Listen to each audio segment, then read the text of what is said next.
सगळे मुख्यमंत्री आता सगळे ब्रीफ करतले आम्ही लॉकडाऊनचे सगळे मंत्र्यांनी सगळ्या मंत्र्यांची युनॅनिमिटी हा की what chief minister said in interest of Goa, we all feel there should be strict, stringent measures. I have put my view that Section 144 should continue and lockdown not only till 30th. 144 should be there till COVID is resolved and we are able to find a solution. But then, I think you should take the briefing from Honorable Chief Minister. He will brief you.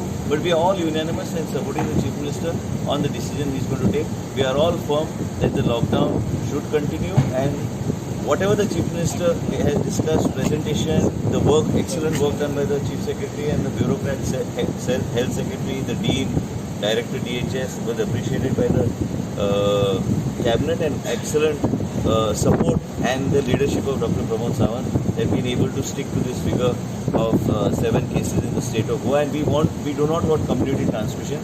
Everybody is unanimous, and I also thank the Chief Minister for all the support that is being given in the health department, and I'm grateful to him because he has actually, without asking questions, he has supported. And actually, people thought that we are taking a wrong decision initially before when we went for actual lockdown. But today things are much more smoother. Chief Minister will brief you at length on all the decisions.